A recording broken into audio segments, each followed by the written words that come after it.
Now, whatever. I want to explain, I want to come back to the whole Israel connection to this story, which I think is, you cannot ignore this. This is a huge part. So, from a channel that I follow pretty closely on Instagram, Ali Ziateri, and if you guys are not following him, his content is pretty solid. But I want everyone to put into perspective why this is such a big deal. Rothschild congratulated Trump for capturing Maduro and calling it liberation. If you still believe it was about liberation, you haven't learned anything from history. This isn't about Maduro. It never was. Next slide, please. People were told this was about narco-terrorism. Sure. But the largest drug empires on earth aren't foreign governments. They're pharmaceutical corporations that killed millions, paid fines, and kept operating. Sacklers. The Jew. Oh, I didn't even see that. I totally just did that on the fly. And now you see why. The Jewish Zionist Sackler family killed 500,000 Americans. Now, Jen, they kill 500,000 Americans. How many of those besides the 500,000 Americans that they've killed that they're aware of, how many lives did they ruin? How many people did they put on the streets? Oh, there's still so many families and people that are suffering because of the opioid epidemic, because of these people. When they knew what they were doing was hurting people and they didn't care and they kept doing it anyway. And the fact that they were able to buy their way out of criminal liability is so grotesque. And to me, until those people are dealt with how they should be dealt with, I'm not taking any sort of, I would say, law enforcement against drug dealers any seriously at all. I never really did anyway, to be honest with you, because I have a very Portugal kind of approach to it, is that to me, drugs is not a criminal issue. It's a health issue and it needs to be dealt with accordingly. But yeah. I agree. But I find that kind of annoying that he says the Jewish Sackler family. I find that kind of like dog whistly and really not like, what's the relevance of that other than trying to portray Jewish people as sinister? Why would it matter what the Sackler family is when what we're talking about is Venezuela and narco-terrorism? We need to talk about them as drug dealers and being disgusting oligarch billionaire fucks that need to understand Mangione monetary theory. But the fact that they're Jewish is really kind of like, why would you put that in here? Dog whistle. I know. Well, I think it's, and I again, I will always point these things out because I think people need to understand and be aware of media literacy. And that's one of those things where it's like, what is the point of that? Who are they speaking to? What is the premise in terms of what are they trying to accomplish with this? Well, what they're trying to accomplish is point out the fact that, yeah, they're Jews, but again, as we've pointed out, this is a class issue. Now, yes, granted, the overwhelming majority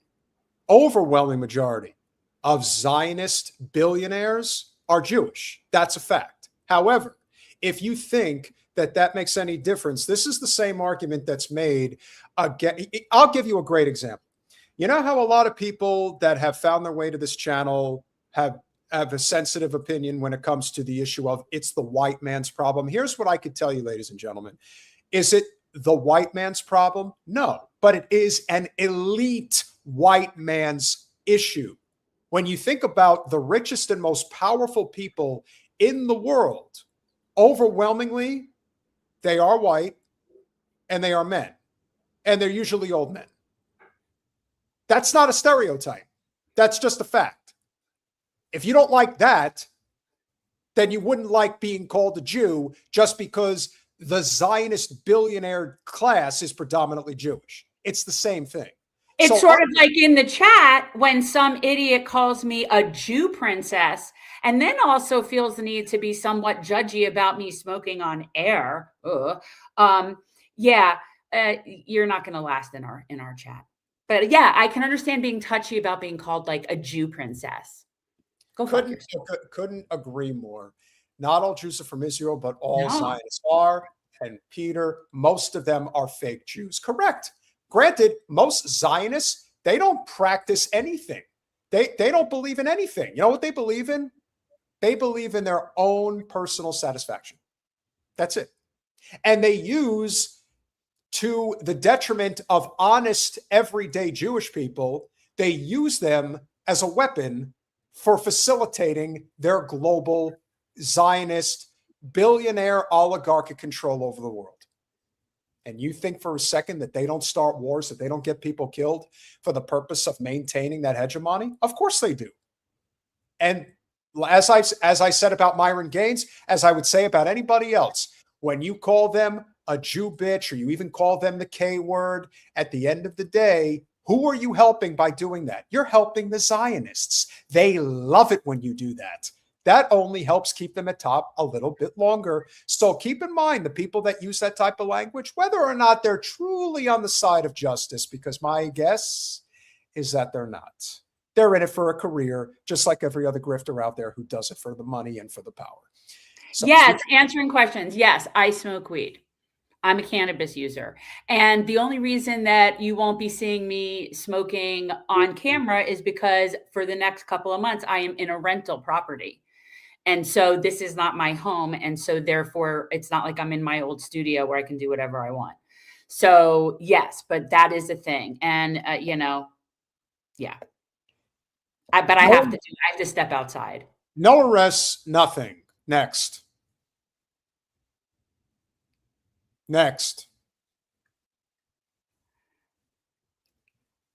Venezuela had no Rothschild-controlled central bank. The Central Bank of Venezuela was 100% state-owned by the government. Nathaniel Rothschild is now celebrating Trump and the regime change as liberation in Venezuela. The Rothschilds are also the funders of Israel. Next one, please. In 2009, Venezuela cut oil exports to Israel after the Gaza massacre. Oh, I thought everything started after October 7th, 2023. Oh, I guess there's another piece of history that most people weren't aware of. Chavez expelled Israel's ambassador, broke diplomatic relations, publicly aligned with Palestine. 2009, mind you. From that point on, Venezuela became a permanent target because Venezuela equals world's largest oil reserves. The playbook, 1953, Iran nationalizes oil, coup. 1973, Chile nationalizes copper, coup. 2003, Iraq oil equals invasion. 2011, Libya, Africa's largest proven oil reserves, plus Gaddafi did not want to trade with the U.S. in the petrodollar. He wanted to use his own gold reserves and do his own currency in Libya. Regime collapse. We came, we saw, he died. He died. Oh. 2026. Venezuela, world's largest oil reserves, military intervention, and regime change. You getting the picture yet? Next one, please. America and Israel each bombed 7 countries in the past year. By the way, that's a record. Donald Trump said, I totally set the record. Bombed 7 countries in a single year. That's the most that a U.S. president has ever done. A country in all of its history has bombed 7 countries in a year. A new record, Venezuela. That was fast. Yep, absolutely. Venezuela joined the list exactly as predicted 1 month ago. Venezuela sits on the world's largest proven oil reserves, 195 TCF of natural gas, top 5 globally, a fully state-controlled central bank, no Wall Street access, no foreign ownership of its core resources. But there's more to it. There's more. Venezuela sits on the Orinoco mining arc, one of the richest untapped mineral zones on Earth. Gold, silver, coltan, rare earth minerals, the raw materials that power modern militaries and green energy grids. Estimates put the Orinoco Arc at hundreds of billions to over 1 trillion in buried resources. The coltan is valued north of 100 billion, or the coltan, excuse me. It is essential for smartphones, weapon systems, and EV batteries. This is not liberation. They don't care about Venezuelans or Americans. No. Oil takes years and tens of billions to restart. Gold doesn't. Venezuela officially holds 161 metric tons of gold, among the largest reserves in Latin America, and an estimated 10,000 tons remain underground. At current prices, that's over 1 trillion buried in the ground. 1.7, according to Conchata Balata, whatever her name is. Conchata Balata. Conchata Balata. People celebrate the looting of foreign currencies, not realizing the same system is looting them too. Venezuela has 17 trillion in oil. Ordinary Americans and Venezuelans will never see a cent of it. Zionist bankers and Israel will devour everything like they always do. This was never about Maduro. Corrupt leaders are everywhere, but they are mainly targeted for their resource, having to no Rothschild-controlled central banks, criticism of Israel, and exposing Zionist control over America. The media demonizes leaders when it serves a strategic goal. Of course. The U.S. can abduct a foreign head of state, try him in its courts, and call it justice. Then sanction the International Criminal Court for pursuing war criminals like Netanyahu Milikowski. It's a circus. Zionist powers are openly mocking the West. Ask the only question that matters. After liberation, who controls the oil? Who controls the mines? Who controls the money? It's never the people. Americans lose, Venezuelans lose, Zionist billionaires fill their pockets and exploit both sides like they always do. Yep. Venezuelans celebrate in the streets, don't understand the consequences. Neither do MAGA supporters cheering a narco bust. Let me explain something before we continue. Let's be very clear. The people that are celebrating this, there's only two people that are doing that. Those that are paid and those that don't know anything. Because if you knew anything, you would know that this is the straw that will break the camel's back of American empire. And if you are being paid to celebrate this, which we've seen those conservative Inc.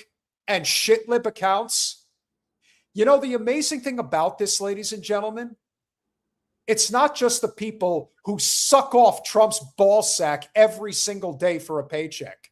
It's also the shit libs of the Democratic Party establishment led by the likes of Debbie Wasserman Schultz, Nikki Fried, Neera Tanden, all of them. You know what they all say? Hillary Clinton. You know what they all say? It's wonderful for the Venezuelan people, but it's terrible the way Trump did it. He needed to do it a different way. We agree in principle. You know, kind of like Cory Booker with his 2-page long explanation about why this is good and it's bad at the same time, but it's really good because I'm paid to say it's good.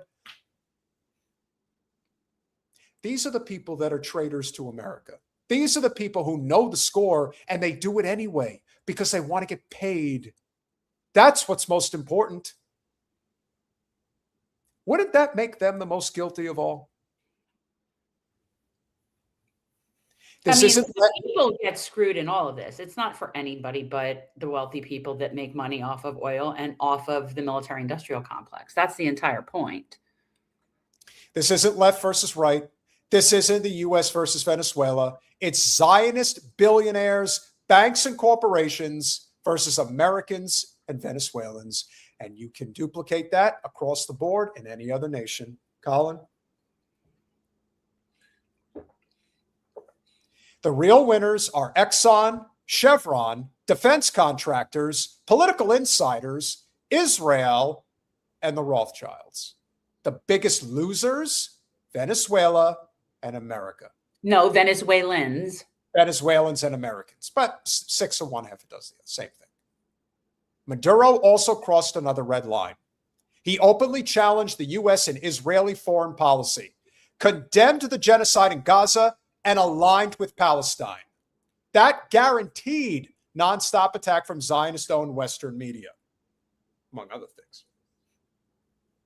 This wasn't liberation. It was extraction, sold as justice. Once you understand how oil, gold, central banks, Fed, repo markets, and power intersect, liberation is the story told to the naive while resources are stripped and debts are written. It's not about democracy. It's not about humanitarian concern. It's not even about ideology. It's about who controls the world's largest oil reserve and who Maduro refuses to bow to. The country changes, the targets change, the strategy does not. No, it's like it's rinse, wash, repeat, right? Like that's or wash, rinse, repeat. Like that's what we do over and over again. And I think most people see it. They call it the great noticing. Well, look who's celebrating the president of the United States, Nat Rothschild. Oh, wow. Well done. Well done. Really, I appreciate it. If that person is on your side, then you're definitely on the wrong side of history.